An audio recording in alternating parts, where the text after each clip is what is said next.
وَقُلْ جَاءَ الْحَقُّ وَزَهَقَ الْبَاطِلُ إِنَّ الْبَاطِلَ كَانَ زَهُوقًا۔ اور کہہ دو کہ حق آ گیا اور باطل نابود ہو گیا، بے شک باطل نابود ہونے والا ہے۔ شیخ، ہمارے کیا مسجدوں میں فرض نماز کے بعد جو ہے لوگ سلام پھیرنے کے ہاتھ اٹھا کے دعا مانگتے ہیں، کہ قرآن حدیث سے ثابت ہے یہ؟ یعنی جیسے سلام پھیرا اس کے اور اللہم امام آمین صاحب دعا کرتے ہیں اور سارے آمین بولتے ہیں۔ اگر نماز کے بعد اجتماعی دعا ثابت ہوتی، نبی علیہ السلام دعا کرتے، سارے آمین بولتے، نبی صلی اللہ علیہ وسلم کی دعائیں ان کو ملتی، لیکن ایسا نہیں کیا۔ دعا کی فضیلت بتا دی نبی صلی اللہ علیہ وسلم نے، دعا کا طریقہ بتا دیا نبی صلی اللہ علیہ وسلم نے، لیکن کیا ہے، اپنی اپنی دعا کرو۔ بھائی جس کو جو چیز اللہ سے چاہیے وہ مانگے، مانگتا ہے اس کا فائدہ، نہیں مانگتا ہے تو اس کا اپنا نقصان ہے۔ لیکن یہ نہیں کہ امام صاحب دعا کریں گے تو ہم کریں گے، نہیں کریں گے تو ہم نہیں کریں گے، یہ صحیح نہیں ہے۔ ہمیں ہر معاملے میں، ہر مسئلے میں رسول اللہ صلی اللہ علیہ وسلم کے سنت اور طریقے کے مطابق چلنا چاہیے۔ اور ان کے بعد ابو بکر صدیق رضی اللہ تعالیٰ عنہ، وہ بھی امام رہے ہیں مسجد نبی میں، انہوں نے بھی کبھی اجتماعی دعا نہیں کی۔ ان کے بعد عمر فاروق ہیں، ان کے بعد عثمان ہیں، ان لوگوں نے کبھی بھی اجتماعی دعا نہیں کی ہر فرض نماز کے بعد۔ تو نہ نبی صلی اللہ علیہ وسلم کا طریقہ ہے، نہ صحابہ کرام کا طریقہ ہے، نہ خلفاء راشدین رضی اللہ عنہ اجمعین کا طریقہ ہے۔ یہ لوگوں نے ایک بنا لیا ہے، ایک رسم رواج ہے۔ بلکہ میں نے خود اماموں سے پوچھا ہے کہ بھائی یہ جو آپ دعا کرتے ہیں تو یہ ثابت ہے نبی صلی اللہ علیہ وسلم سے؟ جی، وہ صاف کہتے نہیں ہے ثابت۔ بھائی تو پھر کیوں کرتے ہو؟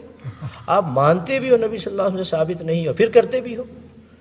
تو ان کی مجبوری ہے، کہتا نہیں کریں گے تو ہم کو ہٹا دیں گے، نکال دیں گے، ہماری امامت چلی جائے گی، کیونکہ بڑے مفتی صاحب اس کو صحیح کہتے ہیں، بڑے عالم صاحب صحیح کہتے ہیں، ہم چھوٹے لوگ ہم کیا کریں؟ تو علی کل حال رسول اللہ صلی اللہ علیہ وسلم جو ثابت ہے وہ ہمیں کرنا ہے، جو ثابت نہیں ہے وہ نہیں کرنا ہے، چاہے کتنے بڑے مفتی بولیں، کتنے بڑے امام صاحب بولیں، کتنے بڑے عالم صاحب بولیں۔ اللہ تعالیٰ ہمیں محمد صلی اللہ علیہ وسلم کی سنت پر چلنے کی توفیق عطا فرمائے۔ جزاک اللہ خیر شیخ۔ آپ یہ جو عمل کر رہے ہیں یہ بدعت نہیں، یہ شرک نہیں، نعوذ باللہ یہ شرک نہیں، یہ تو اللہ کا کرم، پیارے مصطفیٰ کا صدقہ ہے کہ ہم اللہ کی سنت بھی ادا کر رہے ہیں، مصطفیٰ کی سنت بھی ادا کر رہے ہیں۔ یہی تو منحوس قوم ہے جو سنتوں کو بدعت و شرک کا نام دے کے سنتوں کو مٹانے کی کوشش کر رہی ہے۔ رسول اللہ صلی اللہ علیہ وسلم ارشاد فرماتے ہیں قیامت کے قریب یہ بات ہوگی، قیامت کے آثار میں سے ایک آثار یہ بھی ہے کہ قیامت کے قریب میری سنتوں کو مٹا دیا جائے گا اور میری سنتوں کو گندے نام دے دیے جائیں گے۔ آج یہی وہ دور آ گیا کہ مصطفیٰ کی سنت ہے۔ اگر نبی صلی اللہ علیہ وسلم کے دور میں فرض نماز کے بعد اس طرح سے دعا کا رواج ہوتا جو ہمارے ہاں ہندوستان، پاکستان اور بنگلہ دیش میں رائج ہے، تو اس بارے میں کچھ روایتیں یقیناً ہوتی، اور بلکہ کچھ کیا کثرت سے روایتیں ہوتی۔ ایک بھی روایت نہیں ہے، ایک بھی حدیث نہیں، اور ایک اگر روایت ہے تو وہ صرف انفرادی رفع الیدین کی ہے، اور وہ بھی سند پہ اس کے کیا ہے، کلام ہے۔ ایک بات۔ دوسرا مسئلہ یہ ہے کہ جو فقہ ہے نا، فقہ اس میں قرآن و حدیث میں جتنا ہے تو قرآن و حدیث کی بہت گہرائی میں جا کے فقہی جزیات لکھی ہوتی ہیں۔ یعنی حدیث میں اگر کوئی چیز اجمالی ہوگی تو فقہ کی کتابوں میں اس کی بہت ڈیٹیل ہوگی، اس لیے فقہ میں مواد حدیث سے زیادہ ملتا ہے، کیونکہ فقہ نے حدیث کو آسان کر دیا نا، اس کی بہت جزیات بہت ہوتی ہیں، چھوٹی چھوٹی گہرائی میں۔ تو ہمارا جو فقہ حنفی ہے اس کے فتاوی کی جتنی کتابیں ہیں ان میں کسی حاشیے میں بھی اس دعا کا ذکر نہیں ملتا، حالانکہ فقہا تو بہت ڈیٹیل میں جا کے مسائل کو بیان کرتے ہیں۔ نہ فتاوی قاضی خان میں ہے، نہ فتاوی عالمگیریہ میں ہے، نہ رد المختار میں، نہ الدر المختار میں، کہیں بھی نہیں ہے۔ جو فتاوی کی مشہور کتابیں ہیں، نہ قدوری میں، نہ ہدایہ میں، جو متون کی کتابیں ان میں بھی نہیں۔ جو فقہ حنفی تو عربی میں ہے نا، اصل میں اردو کتابیں تو بعد میں لکھی گئی ہیں، اور اردو کتابوں میں حوالے تو عربی ہی کتابوں کے ہوتے ہیں، وہ خود سے تھوڑی کچھ لکھتے ہیں، تو کہیں بھی نہیں ہے۔ صدیوں سے فقہا نے اس کا کہیں اشارہ بھی نہیں دیا کہ فرض نماز کے بعد امام کو چاہیے کہ ہاتھ اٹھائے اور مقتدیوں کو چاہیے کہ وہ بھی کیا کریں، ہاتھ اٹھا کے دعا مانگے، کہیں بھی نہیں ہے۔ نہ قرآن و سنت میں ہے، اور ظاہر ہے جب قرآن و سنت میں نہیں ہے تو فقہ حنفی میں بھی نہیں ہوگا نا، فقہ حنفی تو قرآن و سنت کی تشریح کا نام ہے۔ نہ امام ابو حنیفہ نے، اور پھر چاروں فقہ میں نہیں ہے، بات آ رہی ہے سمجھ میں؟ تو کہیں بھی نہیں ہے، یعنی فقہ کی کسی کتاب میں بھی نہیں ہے.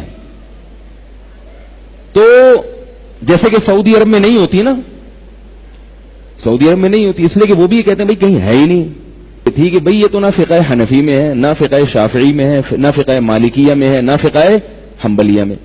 رہا یہ مسئلہ کہ حدیث میں تو بہت زیادہ تذکرہ ہے کہ فرض نماز کے بعد دعا قبول ہوتی ہے، تو بخاری مسلم کی حدیثیں ہیں کہ نبی صلی اللہ علیہ وسلم کی ایک حدیث کا مطلب دوسری حدیث ہی کی روشنی میں حل کیا جائے گا نا.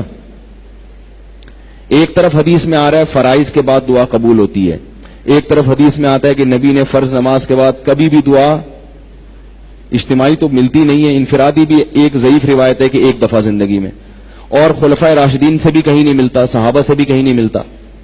یہاں جو آتا ہے نا فرض نماز کے بعد دعا، اس سے دعا سے وہ وظائف مراد ہیں جو نبی پڑھا کرتے تھے، ان کو دعا سے تعبیر کیا گیا ہے. وظیفہ کسے کہتے ہیں؟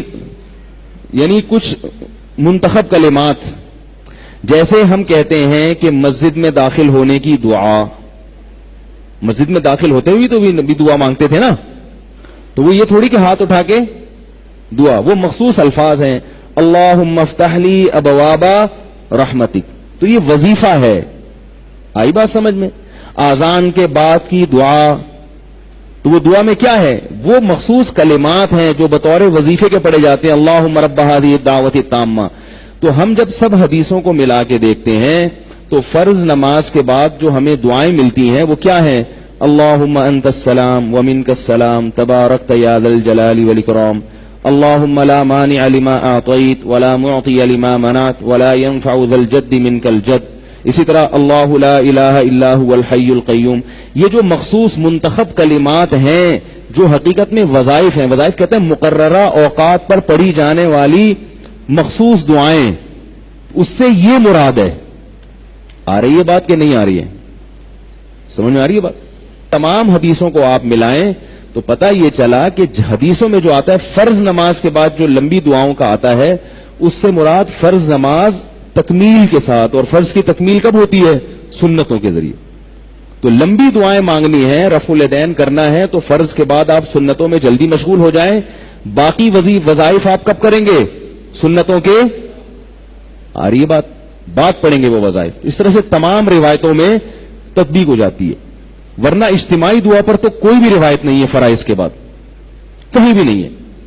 تو ایک صاحب نے مجھے کہا کہ نہیں فرض نماز کے بعد اجتماعی دعا ثابت ہے، اسے کہ فلاں مولوی صاحب نے پوری کتاب لکھی ہے. میں نے کہا ثابت نہیں ہے اس لیے کتاب لکھی ہے، ثابت ہوتا تو ایک حدیث کا حوالہ دے دیتے یا فقہ کی کسی کتاب کا حوالہ دے دیتے.